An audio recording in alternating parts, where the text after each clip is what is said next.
There's so much to go around here, so we've broken it into 3 sections. We're starting with Sand to talk about and get some answers around social pressure and expectations around the idea of cheating. We love to play quickfire rounds, break the ice a little bit. So we're going to kick off this episode with our favorite ding-dong quickfire round around cheating. Media makes cheating such a black and white issue. Do you agree, ding, or disagree, dong, with the following quotes? Once a cheater, always a cheater. Dong. Dong. Dong. Cheating is a deal breaker. Dong. Dong. Ding. Men are more likely to cheat than women. Dong. Dong. Dong. Think about it. Them cheating was a result of your inaction. I cheated because of you. Oh. Dong.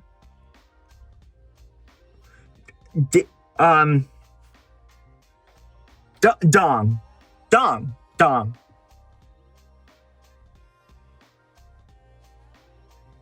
Dong. It's so unky. It's so unky. Dong. Dong. As well.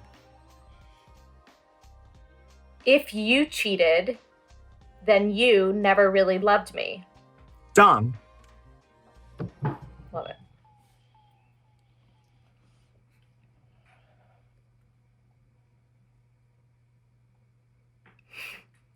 Ding.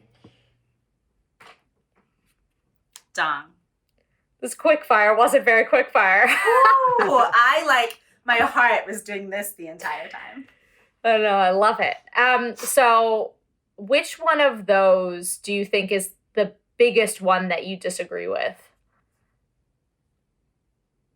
The love one. I think that a myriad of reasons can go into cheating. I do not think it's ever black and white.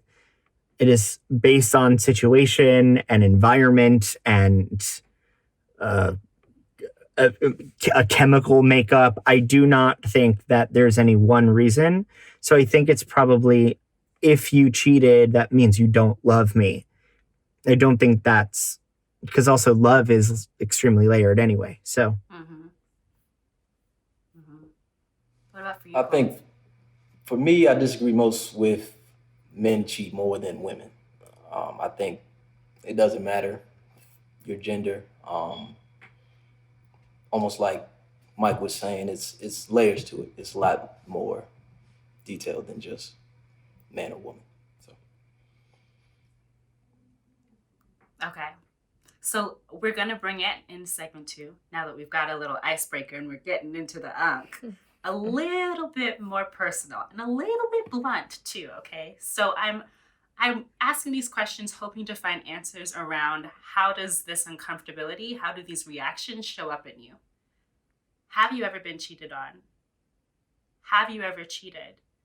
And what was the most upsetting part, the cheating or the dishonesty? I'm going to start with Michael. I have not been cheated on, but I have cheated. And it was the cheating. I can't justify it. I can't do it. I can only say that I was blacked out. I completely blacked out. I was very sad because I had spent this incredible semester studying abroad in London. It was perfect.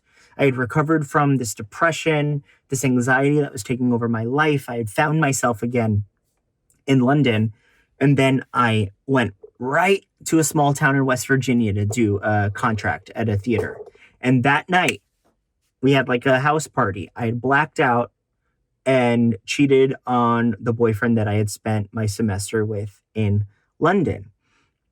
And in that moment, I felt like I had a double whammy. I felt like I had not only cheated on my boyfriend at the time, but on that semester that had given me these gifts of finding myself again and peace of mind. So I got really, really, really sad about that. I got really, really sad because I felt like I had totally destroyed 5 months of my life and someone else's life by doing that one thing. And we didn't have sex, but we did do things that would definitely be considered cheating.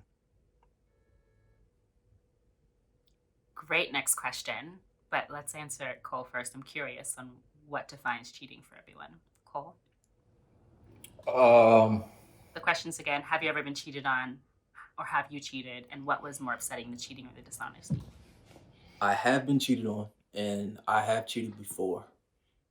For me personally, I think that the dishonesty is more upsetting for me.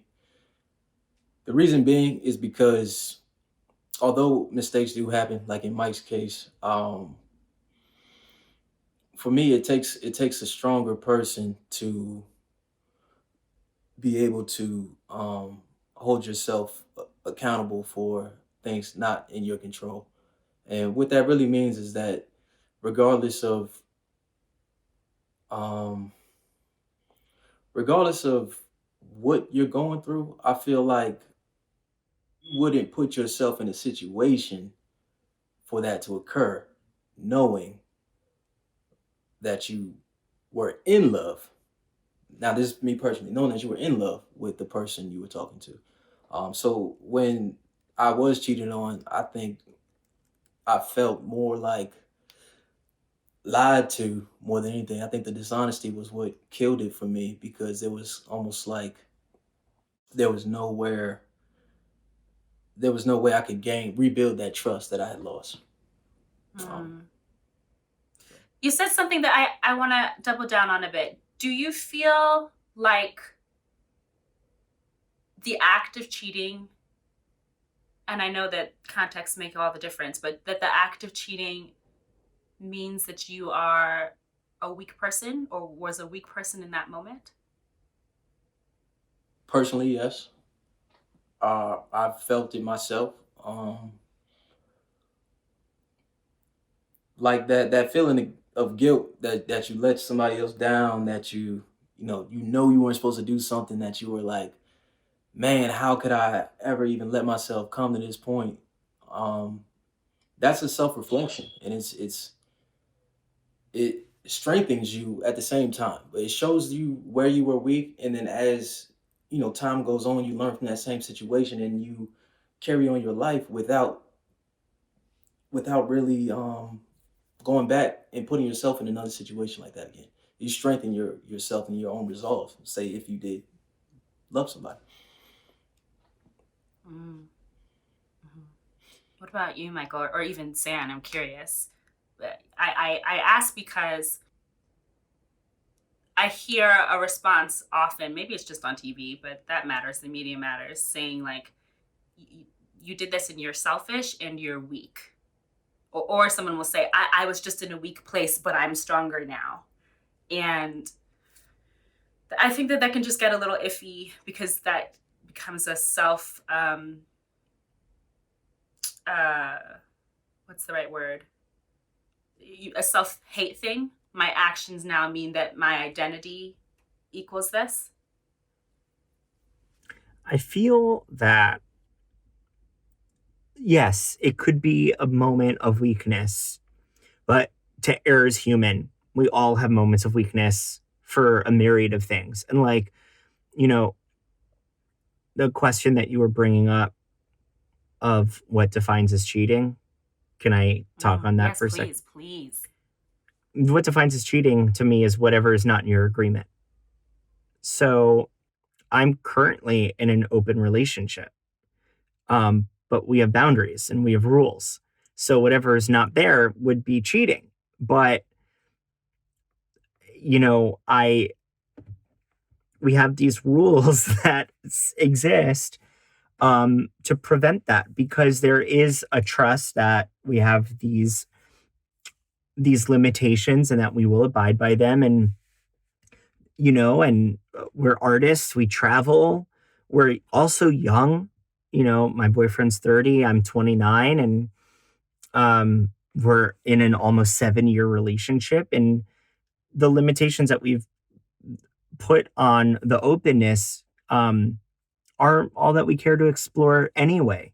So depending on the mood, sometimes we talk about it, about the experiences that, we have or whatever. But it's almost there to almost protect the relationship. And it's the longest relationship I've ever been in. And I'm head over heels in love with him, and he's my life partner. So, I think cheating is whatever is not a part of your agreement.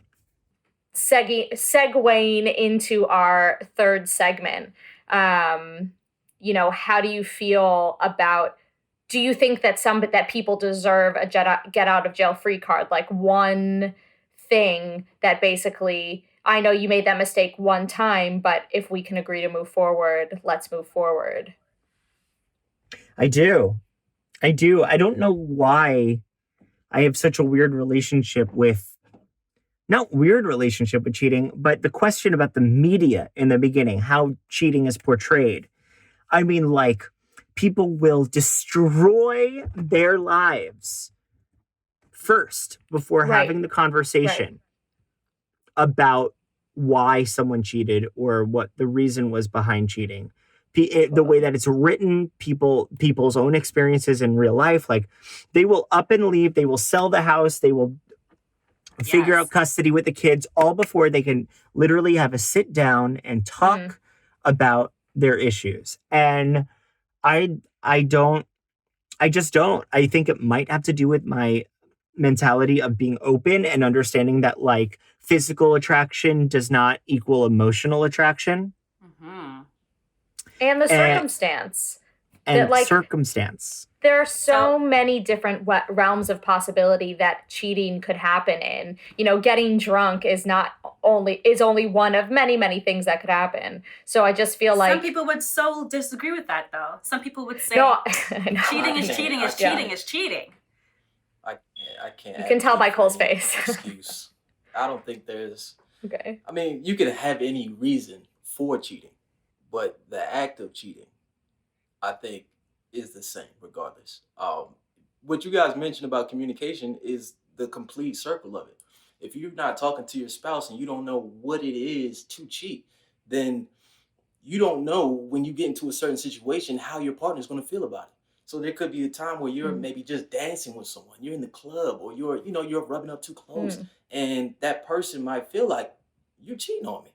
But if you guys haven't set those boundaries, if you haven't talked and then laid it out, then you don't know. And kind of like Zan was saying, the older you get, I think the less room for error there is for me. I don't feel like Michael right now would put himself in any kind of position to ruin his 7-year relationship with his life partner in any kind of way, no matter how drunk he got, no matter where he was. You know what I'm saying? I feel like that is a fact. And when you reach that age and you reach that level of mental fortitude where you no longer are like taking excuses or even making excuses for someone else's actions, then you're able to see that person for what it is. And if they really, and I can't say that, I feel like if a person really cared about you and really loved you, they wouldn't put themselves in a position to cheat at all. Okay, it's such a good point. Sorry, Salala. I love I think we're talking a lot about like our own experiences, and I definitely think that it's worth saying that if cheating happens, there's probably a reason that cheating is happening. Like, Michael, you were, not that I'm making excuses for you, but like you were really early, like a 5-month relationship is very different from a 7-year relationship. I think you're now older now. I also think that like all the times that I was cheated on, I feel like those relationships were really not meant to be. And this was just like, we were all holding off having the real conversation, which is we're not supposed to be together. And so that person ended up cheating because it was easier to cheat than it was to actually say, I don't want to be with you. That is so interesting. Okay, so if you had a list, and I know you do actually, what defines cheating? And Cole, I wanna hear from you as well. Like dancing, because for me, I'm Bermudian. So if I'm whining on someone at a club, like that ain't got nothing to do with you at all. I promise. I so promise. But some people will be like, I saw your girl dancing with someone at the club. See, I worked at a club for 2 years, and I still don't know if I could condone you having some other woman's booty all up in your area. Full stop. Okay, so what's the list? Let's make up a list just to share. I'm really curious. What's the parameters here? What is the definition of cheating? Is that the question? If you had to talk to your spouse, if you were in a relationship where you were very communicative, right? You had lots of conversations to make sure at the forefront you understood what I expect of you and what you expect of me. What would you say?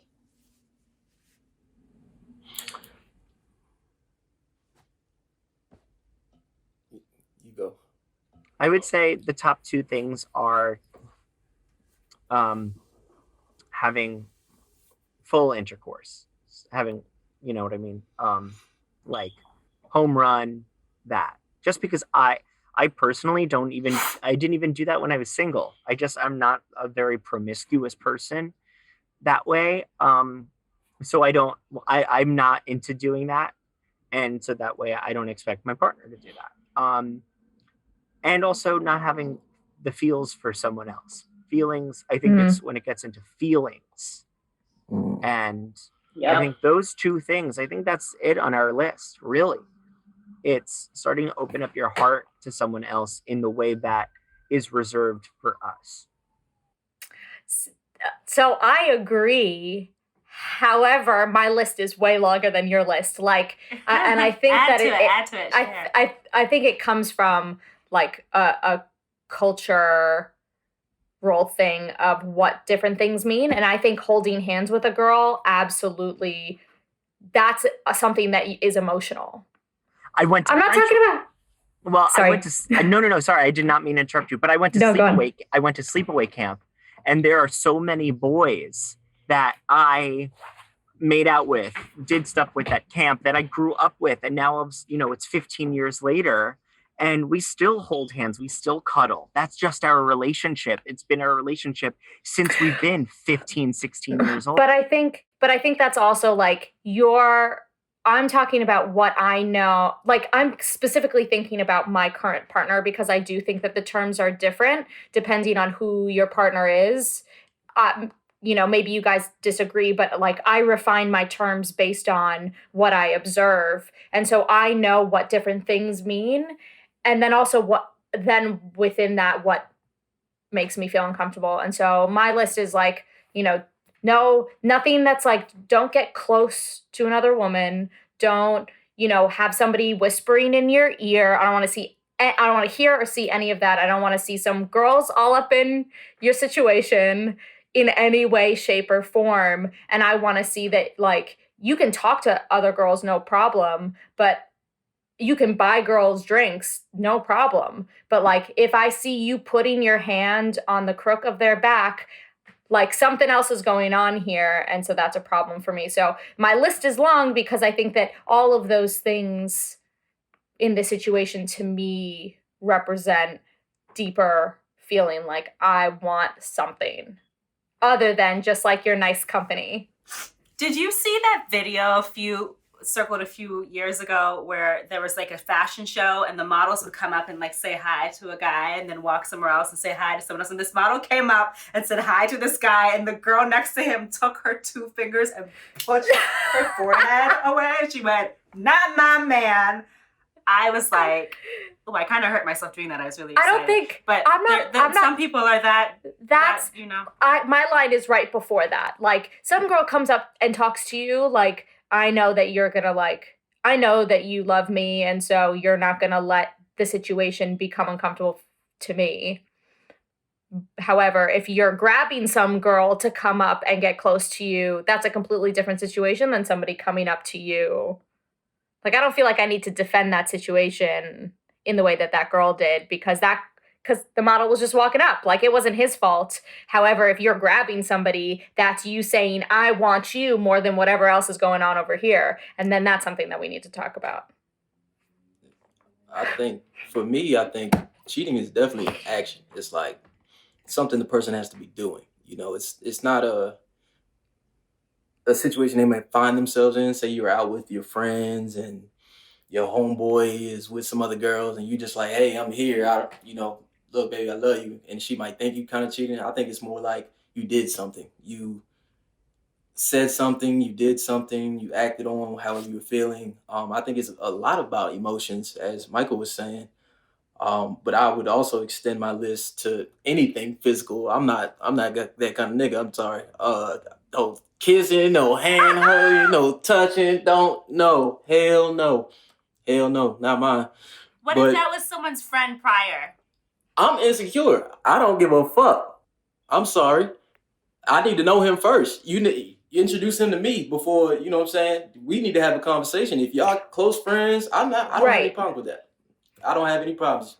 I have female friends, I have male friends as well, but if there's something like me and you, we go hang out once every week. We go to happy hour and we doing our own thing and we cuddle up and we taking selfies together. Fuck no. What's going on here? No. No. I think there's also like something that's kind of coming up in all of this, which is the emotional prelude that leads to these situations, which I think is probably more of the situation. Like, is there something that you're unhappy about? Been hurt before. You are You're muted. You're muted.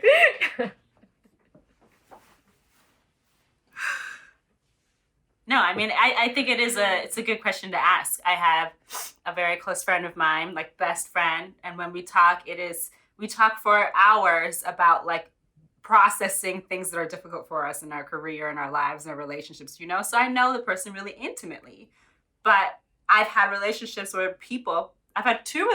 people have been like, what's going on with you and him? What?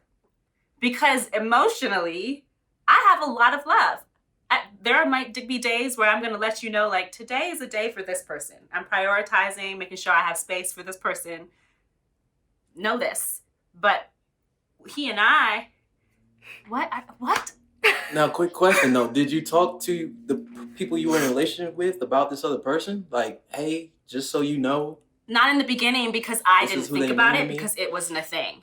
Not in the beginning. Like, I didn't, when we set our terms, I didn't say, like, and know that these are the people that are close to me. But maybe I would in the future, now that I've seen it become a pattern that other people seem to think is a thing. And when it happened, I was like, great, let's all hang out so you can get to know him. Yeah, my only thing, I agree completely. It's just when it happens, when it comes out a little bit later, then it seems like maybe you were hiding something. You know what I'm saying? When it doesn't come up in the front. Agreed. And then it's like. But this is agreed. So okay. So this is an assumed judgment on your partner that your partner is not being trustworthy because they haven't shared something, which I think has a lot to do with you and not me in this situation. Let's talk about it because that's real. That assumption already that because you didn't share with me something that you should know I would feel some sort of way about means that you are hiding something is a lot of layers. It's not really that black and white.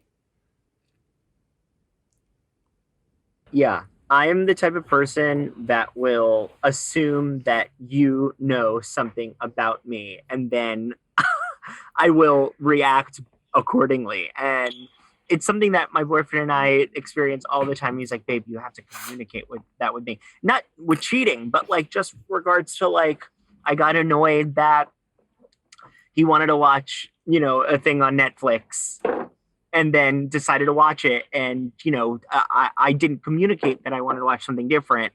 And then I harbored that resentment for like a minute and then shut off. And it was enough to, unk our night. You know what I'm saying?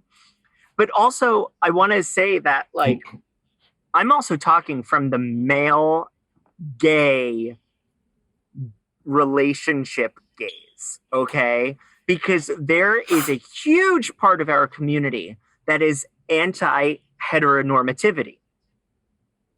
And so the open relationship is really big in the gay Mhm. community, and the sharing partners and the swingers and stuff like that. Like, it's normalized in my community, but I still know quite a few gay men that are not into openness at all and very much closed off in their relationships.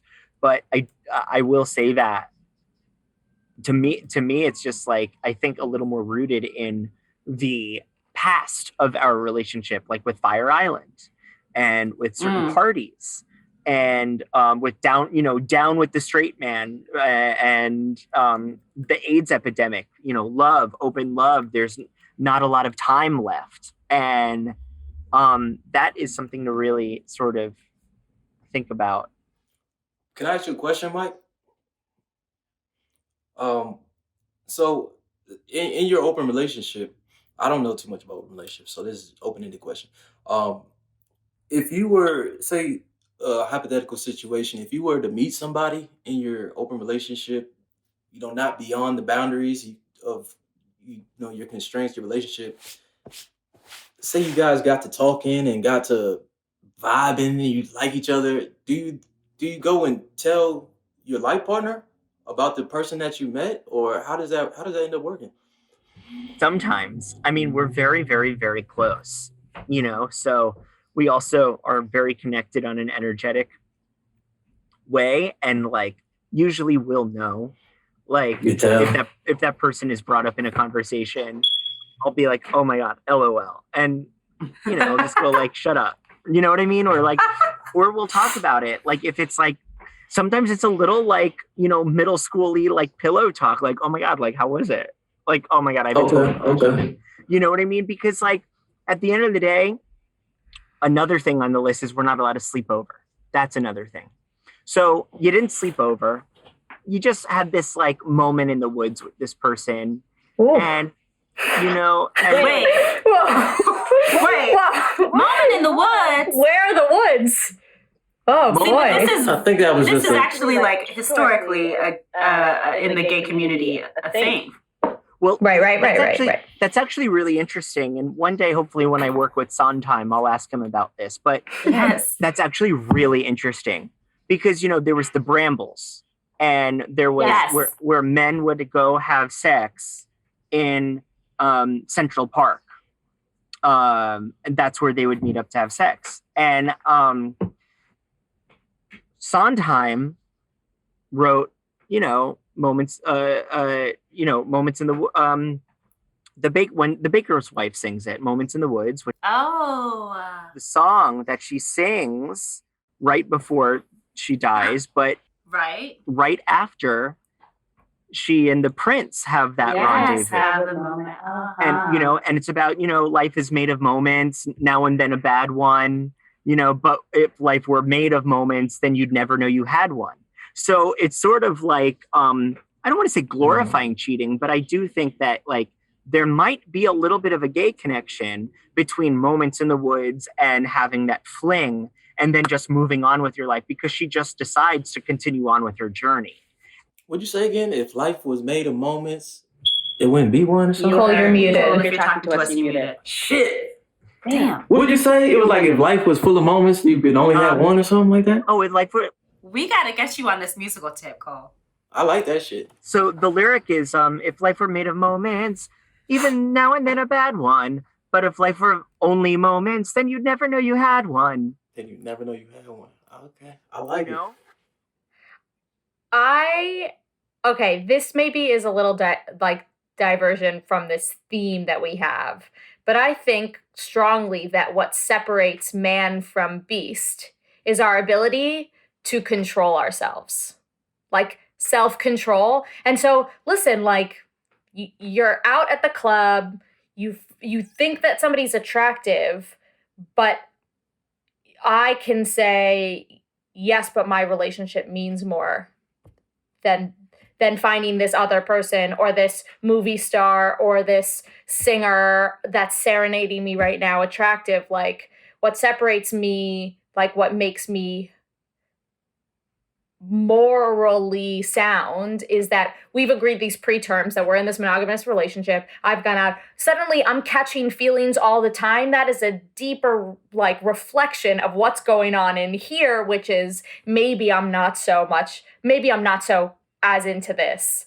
And I think that like I kept thinking about it when we were talking about like our earlier relationships moving into like later in our lives relationships that, you know, I think that when we're younger, it's much harder to break up because, you know, we watch all these movies where you find your high school sweetheart and you guys last forever and you listen to all these songs where like everybody's working through their emotions and you work through it and you get to the other side. And I never want to be cheated on because being cheated on is like means something, et cetera, et cetera, et cetera, et cetera. And that it gets easier to like come to terms the more that you have experiences, the more that you understand yourself, what you expect from others. And it is your responsibility to look at yourself and define what it is and being honest with yourself and then also being honest with your partner. And so if you're catching feelings all the time, what does that actually mean? Does that mean you should be in an open relationship? Like, doesn't mean you don't love the person, but maybe you realize that your love capacity is greater than one. I don't know. Then we do bring the beast into there and we go, what is in our DNA? You know? And that monogamy is a social construct. Sure. It is a complete and total social construct because of the church, because of religion, because of TV film, because of the rules that were passed down from, you know, the middle ages. Do you think so though? Because when I think about human behavior all the time and, you know, like penguins mate for life. Yeah. But I'm just wondering. Yeah. Penguins are also gay. So like people are like, oh, gay isn't real. It's not natural. Penguins are gay. Sure. There are so many gay penguins. What I'm trying to like, I guess, I don't know if I'm ever going to find the answer to, and part of this conversation, I guess, is like figuring out whether my feelings about my partner holding hands with another woman comes from society or comes from something that's bred within myself. Like, is it environmental development or is it in my DNA? I mean, Sorry, No. I want to hear what you say and then I'll jump in. I'm looking back at like Alexander the Great, right? He was bisexual and he probably slept with a shit ton of people. And then there's a lot of world leaders throughout the years, who have had multiple wives all at once. And that was okay for them, but it wasn't okay for the woman to have multiple partners. So I think it's just based on rules and whoever, because we do have the ability to sleep with whoever we want at whatever time. There's no physical barrier that prevents us from doing that. The only barrier that prevents us from doing that really is sort of, I think, the societal rules that we put on ourselves.